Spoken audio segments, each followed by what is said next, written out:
Hello everybody and welcome back to my Ordinator Conjuration tree exploration. So before we get too hot and heavy here, pardon the pun, you know, because of the flame Atronox, I need a bit of a recap on where we're at with the Conjuration tree. It's just been a few days since I've played, so I need to remember where we're at, where we're going. Okay, so let's just go through this really quick here. So we can cast Conjuration spells for 50% less magicka, and they last 1% longer per level of Conjuration. So, seeing as how we're at level 89 in our Conjuration skill, our Conjuration spells are lasting 89% longer. That's pretty nice.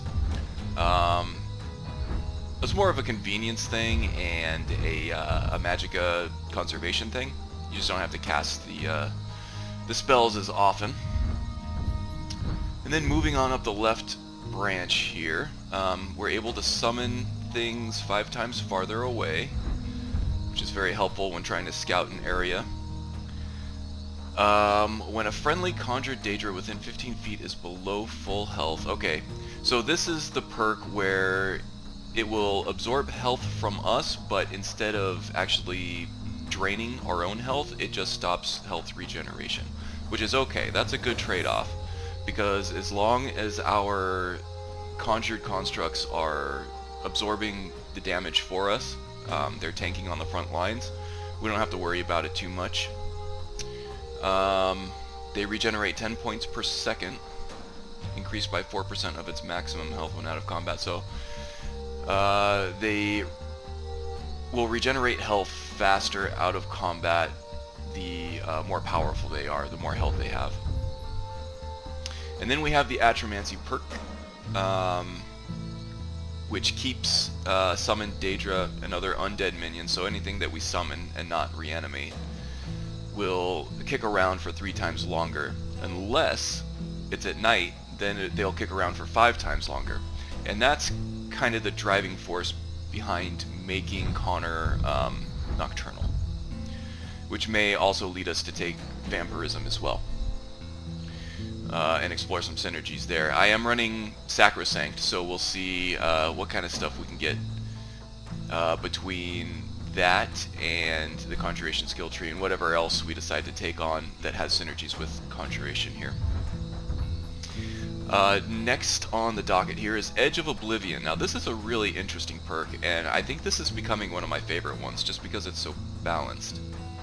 So it only requires level 50 of Conjuration, and that's not a huge skill cost for getting a second minion to reanimate.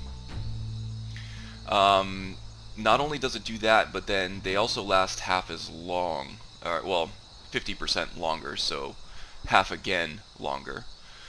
But the trade-off here is that when you don't have something summoned, you're weaker. You lose 250 points of armor and you lose 50% magic resistance, which is quite the trade-off.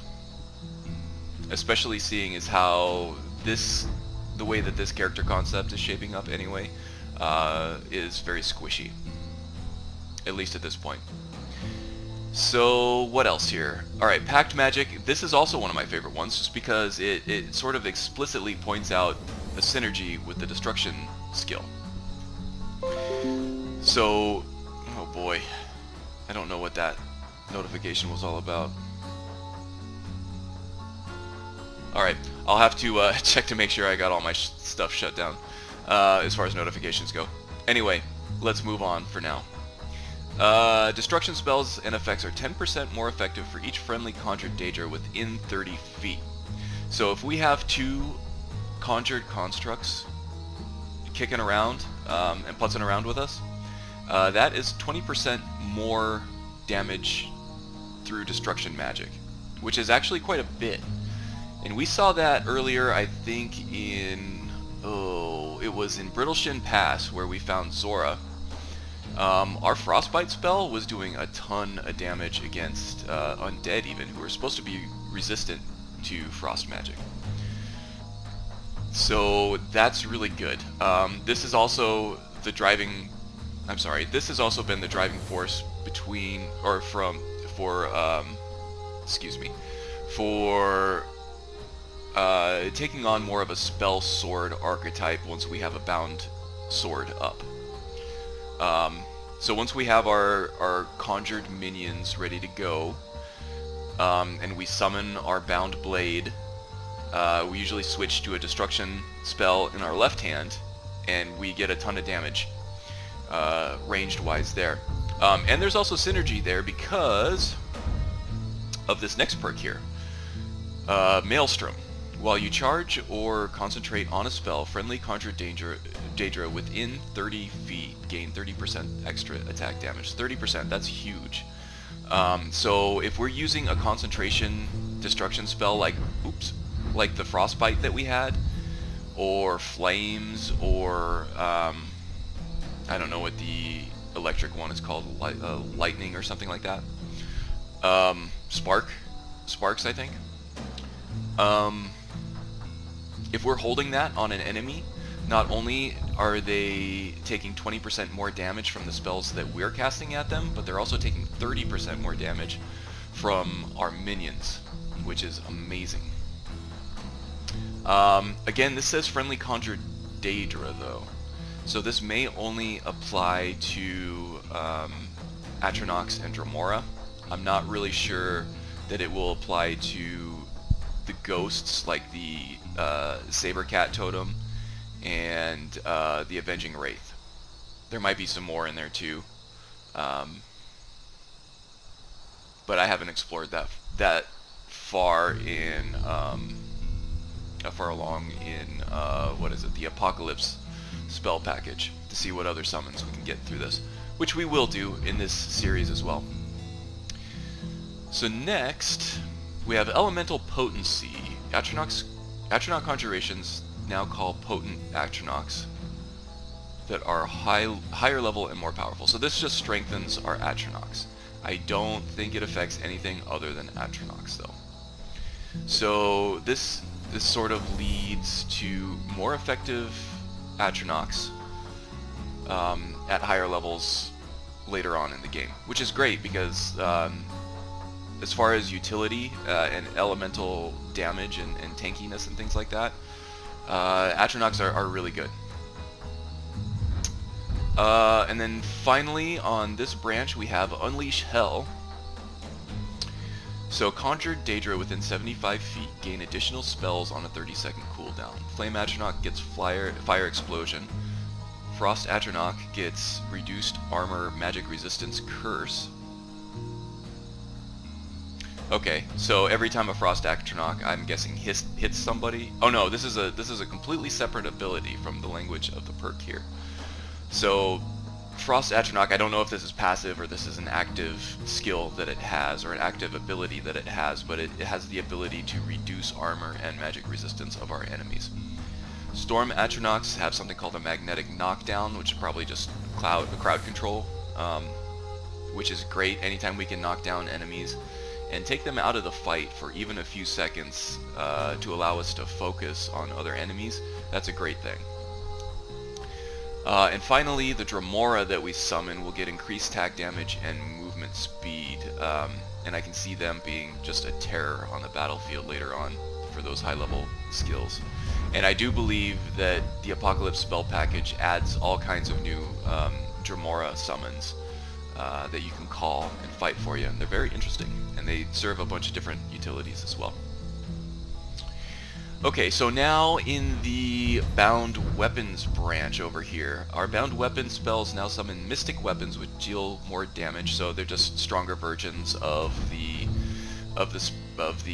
weapons that we would normally conjure.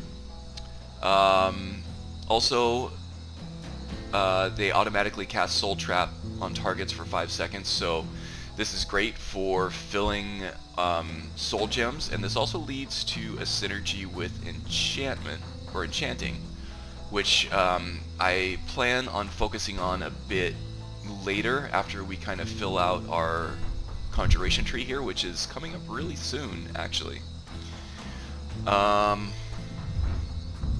also the second part of this that I neglected to mention in previous episodes was that after trapping 250 souls, all bound weapon perks last twice as long. So once we fill up 250 soul gems, or trap 250 souls, you know, cumulatively, once we get a 0 star, and we can do it over and over again, these bound weapons will last a long time for each cast, which is great. And this is something we haven't been able to test yet. I wonder if this would work on our own Conjured Daedra, though. Anyway, bound weapons banish Conjured Daedra, turn reanimated undead, and deal 100 extra damage to non-Conjured Daedra. We haven't really seen any non-Conjured Daedra. We do have our own Atronachs following us around right now that we can test this on right away. So let's remember to do that so we can take note of how this works. What I'm guessing is one hit from a bound weapon and the Conjured Atronachs will disappear. It will also sort of recruit any undead raised dead that might be on the battlefield from a necromancer that we might be fighting, and that will make them friendly and fight for us instead of them. So conjurers and necromancers are going to have their work cut out against us. The 100 extra damage to non-conjured Daedra, we haven't seen any free roaming Daedra. They're actually really rare. The only one, okay, no, there are two that I can think of. One is where you fight Sebastian Lort on the Clavicus Vile quest. I think he is a conjurer, but there is an unbound flame Atronach roaming around in his headquarters there. And the other one is there is a conjurer's hideout in Cragwallow Slope, which also does have an unbound Atronach floating around there too. But they're really rare in general. So that's really situational. But we'll be glad to have it when it comes time, and we're forced to take it anyway for these more powerful, more widely useful perks up above. So Void Burn, this one's great actually.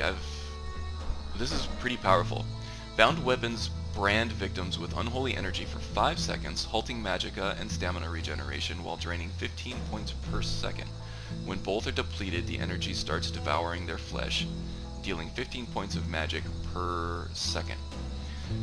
So we saw this, it's almost like a poison effect once their stamina and magicka are depleted, which happens more than you would think, actually.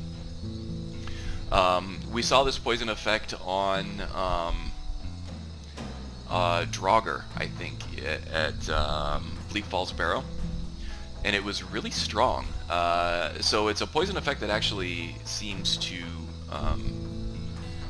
apply to a wider range of enemies than poison usually does, which is great because it's magicka damage over time, which is awesome. It's a little bit limited though. You only get 5 seconds and 15 points no matter what. But like I said, enemies tend to operate at low stamina and low magicka quite frequently. Just because if they have some of those attributes available in their pool, they're gonna use it up pretty quickly through power attacks, bashing, or just casting magicka if they're a spellcaster. What else? Hollow Binding. Bound weapons cut through flesh and spirit, reducing magic resistance by 30% for 5 seconds. So this is great if you have Atronachs or any other construct that is going to cast magic or do magic damage at your enemies. So reducing magic resistance is going to be great for them. It's only 5 seconds, but usually if you're using a one-handed bound sword, you're gonna hit the enemy again within that 5 seconds. So I'm not sure if this stacks though. Probably not, I'm guessing. It doesn't say it stacks. Usually in the Ordinator perk overhaul, if an effect stacks, it will say so in the perk, from what I've seen. Next we have Dark Whispers. Bound weapons induce a battle rage in their wielder, granting 20% extra damage and 100 points of armor for 5 seconds when a target is struck. This is great. This gives a little extra oomph to conjured weapons since we can't temper them. 20% extra damage is quite a big jump, and 100 points of armor for 5 seconds is also great, especially for a squishy, unarmored character such as Connor. And again, 5 seconds doesn't sound like that long, but when you're dealing with at least the one-handed weapon that we're using right now, the Conjured Sword, you usually hit the enemy again within that 5 seconds.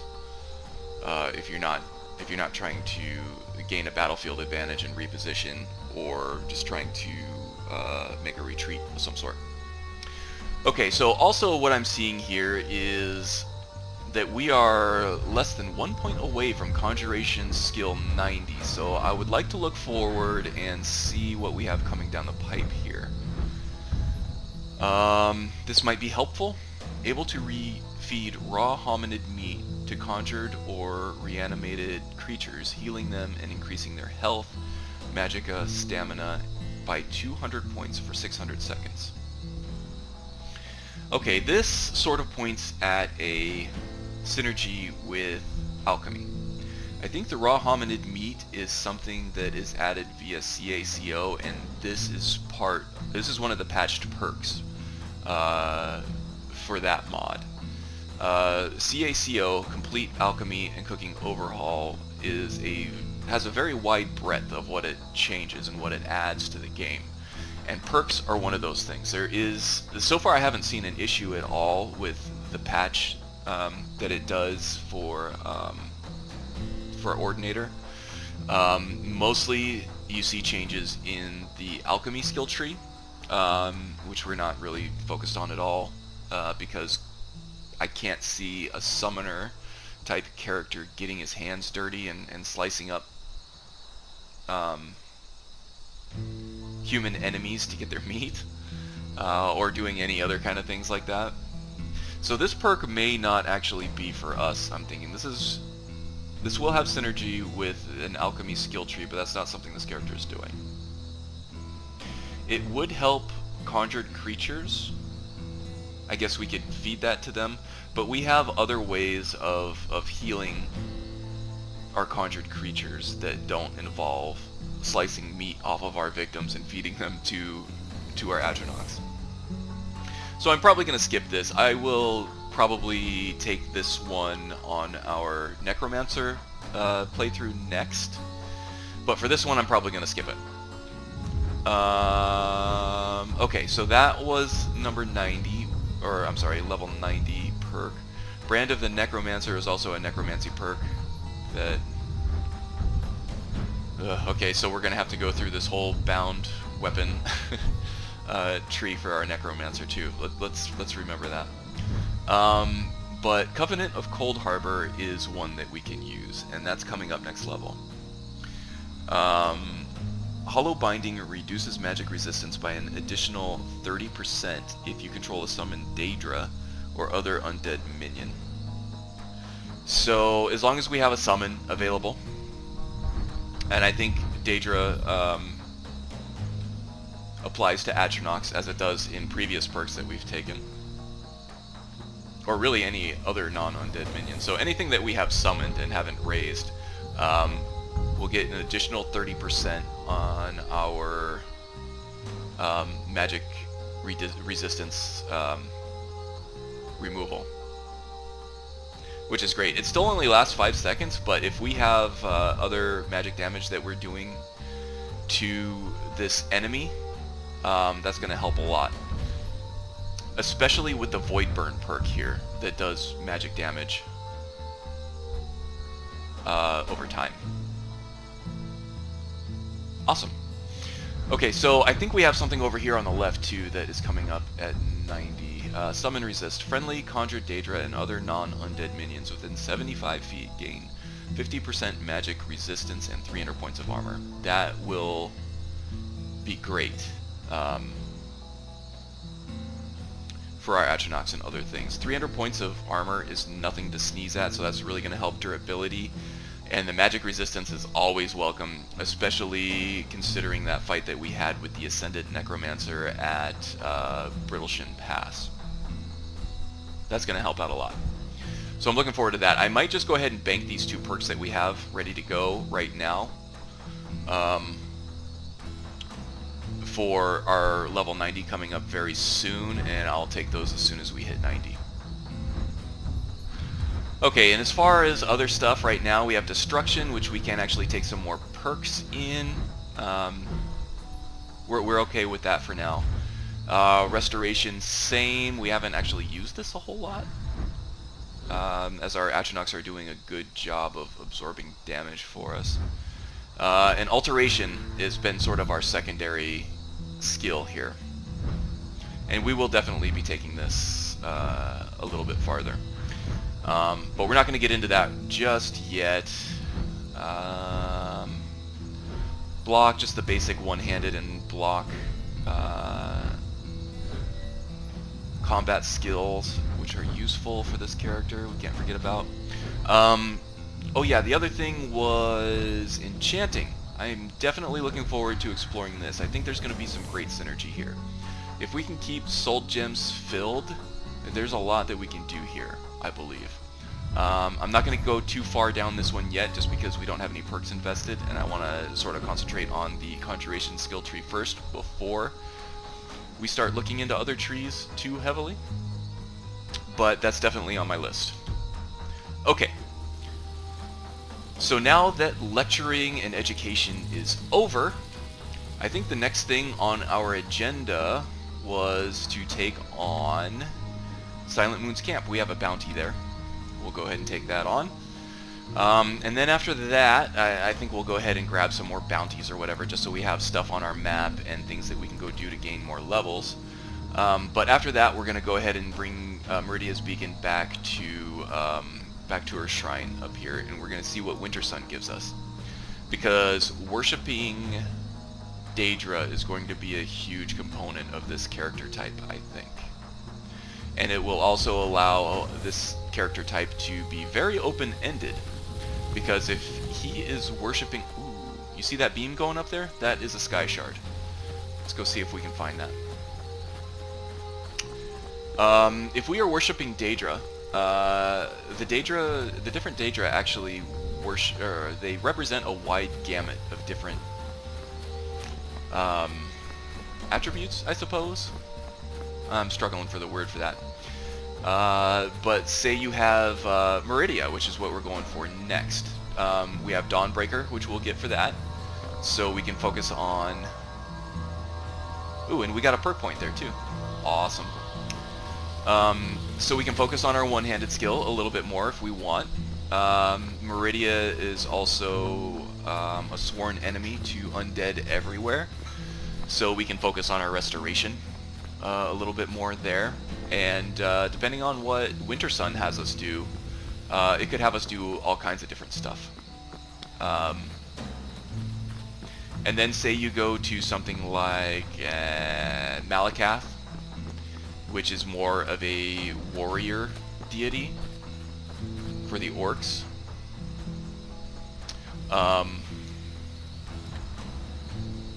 And you get Volendrung, which is a warhammer. We could focus on our two-handed skill, we could focus on armor skills, block, any other combat skills that we might need. Or want to take on. So that'll give us more incentive to look for synergies in places where we otherwise wouldn't. And then things like Mephala is an interesting one too, because her quest reward is a heavy set of armor that increases... hey, where did my... down sword go? Huh. I guess I just casted a dud. Let's keep that ready to go, just in case. And it looks like we lost our Atronachs. They're hung up on the train. You know, we may as well just cast some new ones here.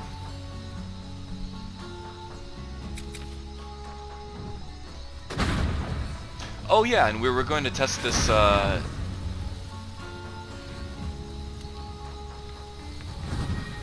summon creature disposal effect. Oh yeah. So one hit and they go away. That will be very useful for, you know, when we're in a situation where we're fighting Summon Daedra.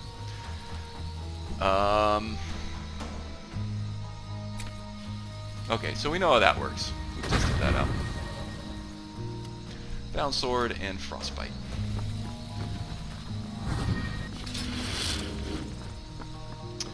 Silent Moons, Silent Moons.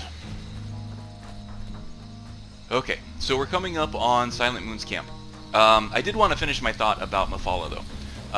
The quest reward for that is a heavy armor set that I believe adds some sort of a buff to sneak, and I think it causes like a poison effect, an area of effect, poison effect around the player. That was really deep. So that's sort of a heavy-armed, roguish perk. Heavy armored, like, sneak and stuff. So that presents like a very dichotomous idea there, and I'm not even sure.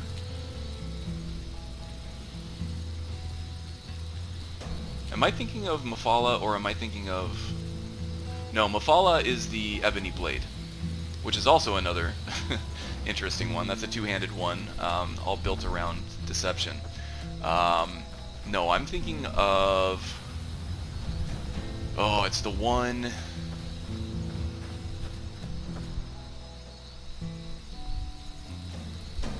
It's the one who ate Trinimac and pooped it back, and pooped Trinimac back out, and he became Mephala. I don't remember. She's up toward Winterhold somewhere. Oh yeah, before we take this on, let's go ahead and take advantage of our level 90 in Conjuration here. Okay, so now our summons will be less squishy. A lot less squishy, actually. And now whacking people with our balanced sword will take away additional magic resistance from them. Oh, dang. These Atronachs are getting quite powerful, aren't they? That was one shot. Oh, we should probably quick save here, too. I still have my distorted shape going because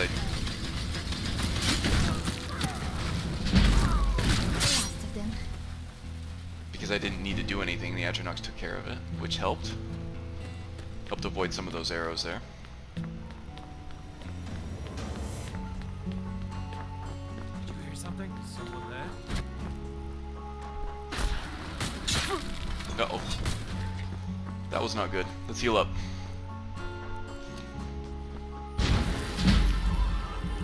Zora and our Atronach should take care of that. Oh, Atronachs are taking this fight off, I suppose. Alright, let's just get in there. Oh, I lost it! No!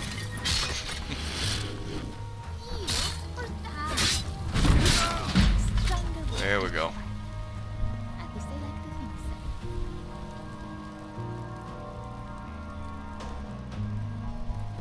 Okay, we got a Sky Shard.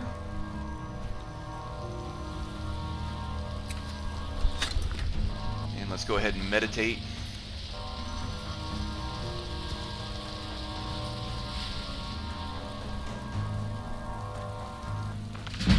Smithing, huh? I could potentially see this character doing some smithing work. If for nothing else than to maintain his Daedric artifacts.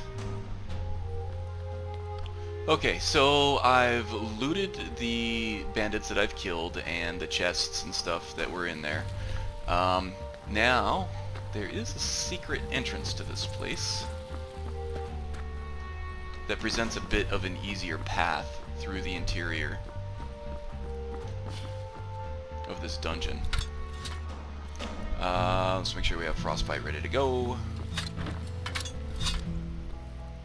Mace we can sell.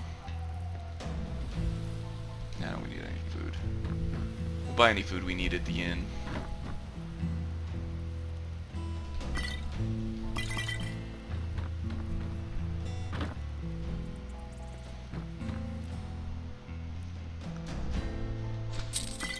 Now this is meant to be the exit here, because there is a one-way gate here that you can only open from the inside.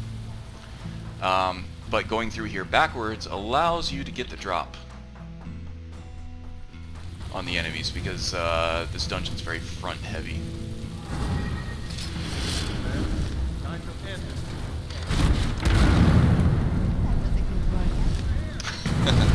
Oh, that explosion is so good. Alright, I think we're gonna have to drop Zora. She is just presenting more of an obstacle toward really experiencing our summons than anything else, I think. She's very strong, she's helping us out a lot, but she's just getting in the way, I think, in terms of exploring the true capabilities of this character and the synergies between the spells and the perks and the different trees. Okay, so I think that is it for this dungeon. I'm just going to loot everything, and I think we'll head back to Whiterun, sell off all our stuff, pick up another bounty or whatever other quests we can pick up around there, just to get stuff on our map and get things for us to do. And then we will head to Meridia's Shrine, I think. Oh, and we'll also be picking up some new spells, I think. Okay, so here we are back home at Ryek's End. I just took a bit of a foray into... Oh, my controller. I did buy a new controller. The only ones that any place has now are Xbox One controllers. I'm using an Xbox 360. I need to get a Bluetooth dongle for it, though. I ordered it. It's supposed to be here tomorrow, so hopefully we can look forward to less random movements like that in the future. Okay, so I took a foray to Whiterun and I sold off all the loot and I bought a whole lot of new spells. We'll go through those now, and we also have a level up as well that I think we should do, so let's start with that, shall we? The perks can lay the groundwork for the spells that we cast, so it's probably more of a base level than anything else. Okay, went ahead and put both attribute increases into Magicka there to increase our pool, just so we can, the more stuff that we can summon in a short amount of time, the better for this character, I think. Let's see, I don't think we have anything in Conjuration that I can take right now. At least for the perks that we're interested in. We took our 90 level perks that we had waiting, now we're just waiting on the 100 level perks. Of which I think there's only the one, right? March of Oblivion. Can summon or reanimate one additional minion per 250 points of base Magicka up to 3 additional minions. So that's good. That also gives us more incentive to focus on Magicka, even if we have enough to cast everything that we want to cast for every battle. The more minions, obviously, the better for this character, since he is very squishy outside of his defenses. I did level up quite a bit in terms of enchanting, so we might want to look at that next, but I think... Let's see, Alteration has been our secondary.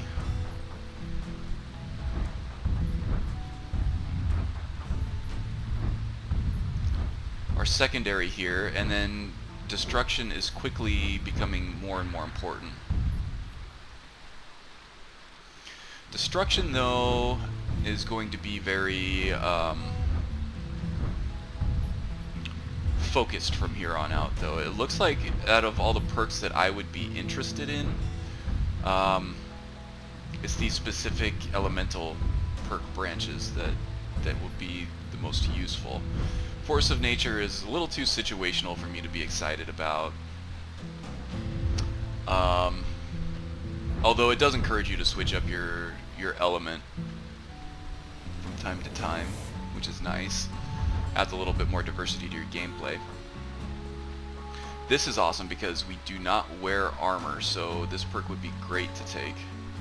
If wearing robes and no light or heavy armor, destruction spells are 30% more powerful. Elemental specialization. You may choose one element, fire, frost, or shock. Spells and effects. I don't really want to specialize.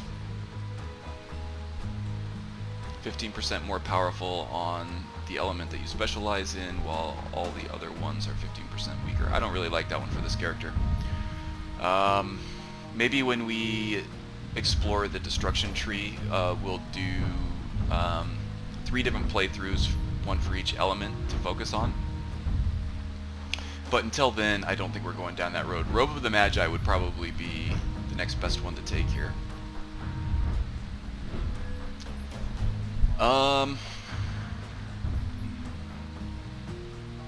Yeah, let's focus on Alteration here first, just because we're deeper into that.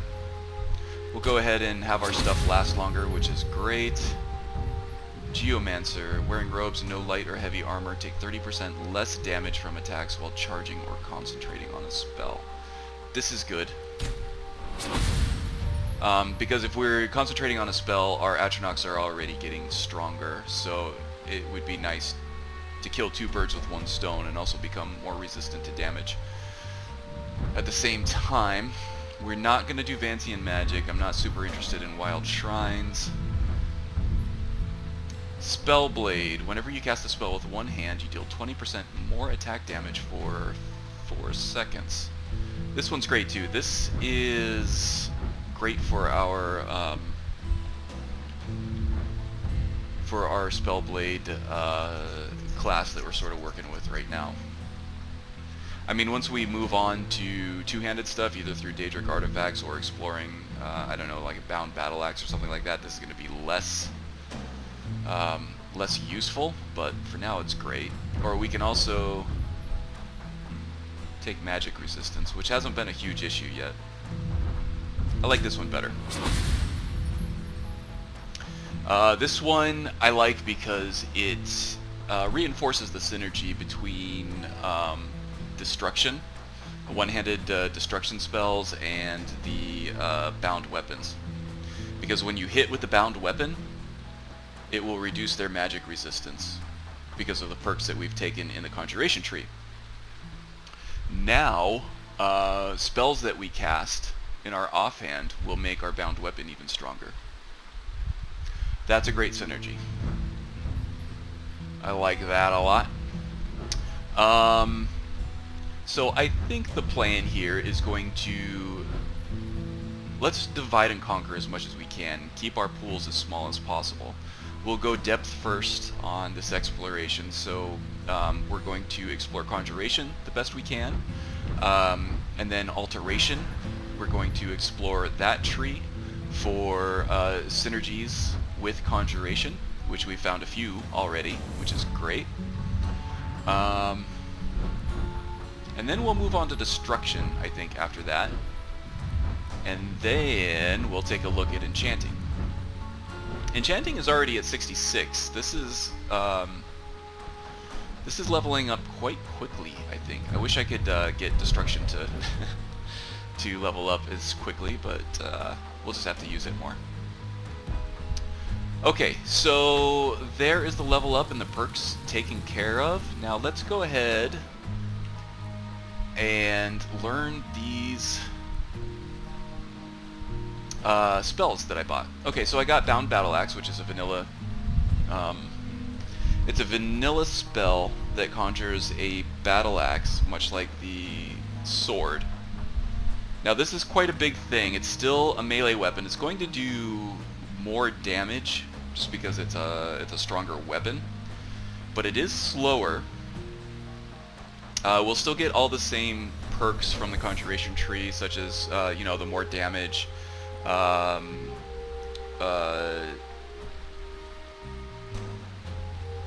getting the souls. Oh, jeez, there's too much stuff here. Casting Soul Trap for a number of seconds after you hit with it. The Void Burn and reducing magic resistance and stuff like that, which is all great. But it's going to nullify our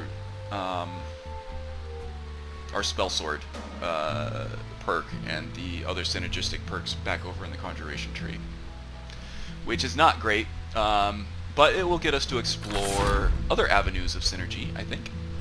Creeping Cold is just another frost damage spell, but this one has a chance of freezing the victim after holding it on for 6 seconds, if it even lasts that long. Dragon's Teeth is a flame spell that also causes the ground to burn underneath them when they die. Fast Healing, just for faster healing, obviously. Rune spells. I don't know how much I'm going to be focusing on runes with this character, but it would be nice to have the option there, so we're going to go ahead and get those. Firebolt, another flame damage spell. These ones I don't know about because I like the concentration spells. Because as I'm concentrating, as I'm casting those spells, I'm doing damage myself, but while I'm holding onto those spells, my Atronachs are also doing more damage. So I don't know, we'll play around with those. Flames just gives us a flame damage concentration spell, which will be very useful, I think. A layer of thin ice deals 6 damage to health and stamina for 3 seconds. Ice shatters for 46 damage when struck by a different frost spell. So this one probably isn't going to be super useful to us unless we are able to start taking Frost Atronach specific stuff. This lends itself to wielding different destruction spells in each hand, and we're not really there yet. For a spell sword, we're going to be having a sword in one hand and a spell in another. Maybe this will work with a frost enchantment, though. I'm not sure. We'll look at that when we get there. We'll have the option anyway. Another rune. Hailstone is kind of like Firebolt. It's a one-time cast. It ignores some frost resistance, which is good. But the same issue there. I think I would prefer concentration spells at this point.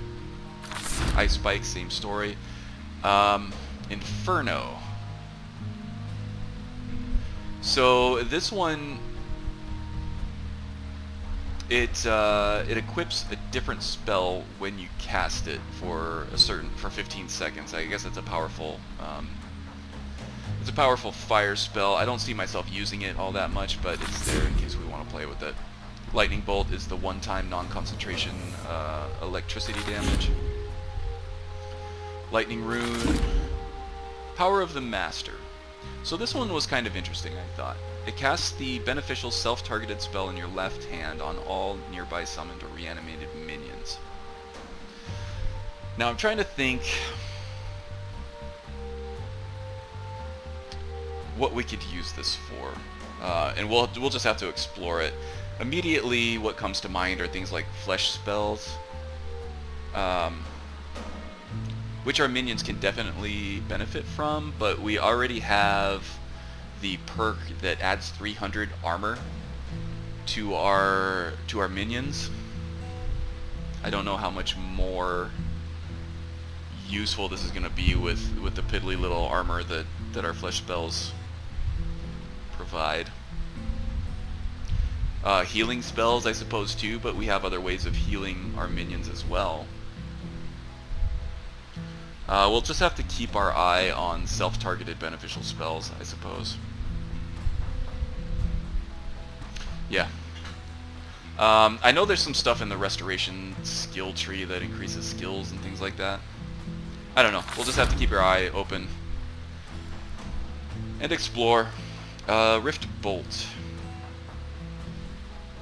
So this is a one-time shot electricity damage destruction spell that teleports the opponent backwards, which could be useful if we start taking the spell scribe perk in the enchantment tree, which I believe says that when you land a standing power attack with a melee weapon, it will cast whatever spell you have bound to it. So this will help buy us some space to get away from a nasty melee situation. If we can land a power hit with any melee weapon, it'll cause shock damage and move the enemy backward, which might be helpful. Soul Cloak. Now, if we switch to a Daedric artifact, one-handed or two-handed or whatever weapon, we're going to lose our Soul Trap attribute from that weapon, because right now that's attached to conjured weapons. So I believe, like, say we start wielding Dawnbreaker, we can cast this via Okado's Recital, and we will automatically cast Soul Trap on everybody around us. So when they die, we will fill a Soul Gem. Soul Trap, we have other ways to do this, but I figured, what the hell, may as well just have it. Stone Flesh, we're going to go ahead and upgrade our Flesh spell that's hooked up to Okado's.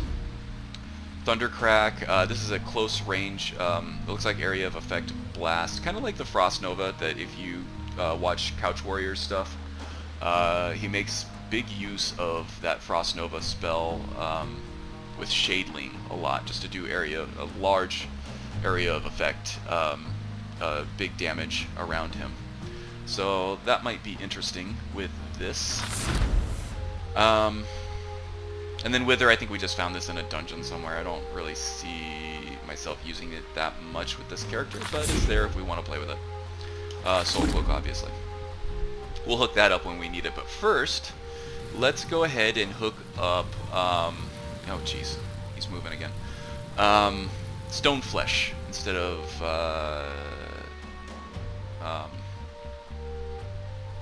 Oak Flesh to Okado's Recital. Put that in the right hand, and we're going to do an empty left hand for now to clear out the Oak Flesh spell that we had hooked up there. Okay, and now we're going to put Stone Flesh in there.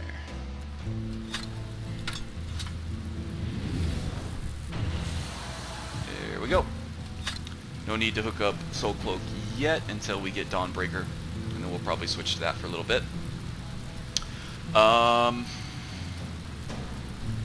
Okay, the other thing I want to do right now is hook up, or actually hotkey, or favorite, Flames.